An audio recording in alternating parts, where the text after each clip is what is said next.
J'ai grandi pas loin d'ici, dans le 3e arrondissement, où les rêves se font endormis.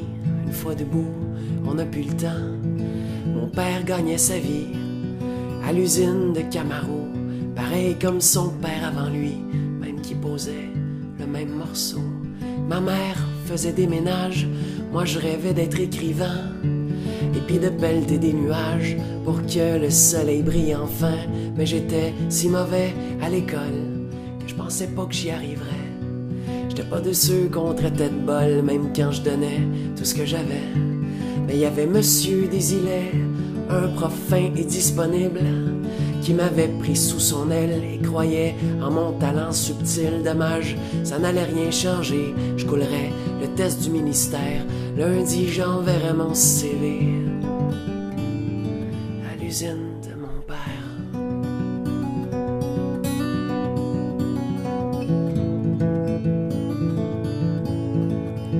Mais la veille de l'examen final, le bon Monsieur Desilets m'a tendu un crayon banal roulé dans un velours épais. Et puis, tout en fixant ma main, il a dit: ce crayon-là, il est magique, prends-le demain pour l'examen. Et c'est les réponses et les répliques. Je suis pas du genre à croire tout ce qu'on me dit, mais mon prof inspirait confiance. Puis je voulais croire un peu aussi que j'avais peut-être encore une chance. D'ailleurs, à la seconde où je l'ai pris, j'ai senti comme un changement. Je vous jure que je vous compte pas de mentir, non, le crayon était vivant. Et contre toutes mes espérances, il écrivait pratiquement tout seul. Sans blague, ça avait presque pas de sens de le voir danser sur les feuilles. J'ai donc passé mon examen comme un petit test de routine, avec quelque chose comme 80, presque aussi haut que mon estime.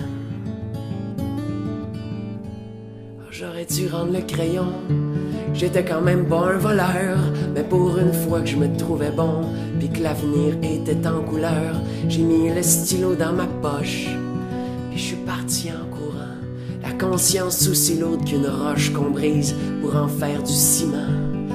Et au fil des années, je suis devenu l'auteur que j'espérais. J'ai même vendu dans le monde entier tous mes bouquins et mes essais, mais avec le sentiment étrange qu'au fond, j'avais rien accompli. Le crayon vainquait les pages blanches, moi, je n'étais que son outil. Je me suis mis à boire plus qu'il ne faut pour oublier que je n'étais rien, que je roulais dans une Camaro sur laquelle mon père s'usait les mains. En plus, j'avais toujours peur qu'on me vole mon précieux crayon ou que me dénonce mon professeur.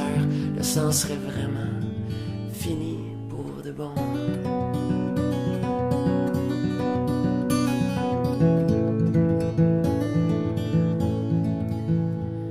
Il m'a retrouvé hier soir à une séance de dédicace. Tout autour de ses yeux noirs, le temps avait laissé sa trace.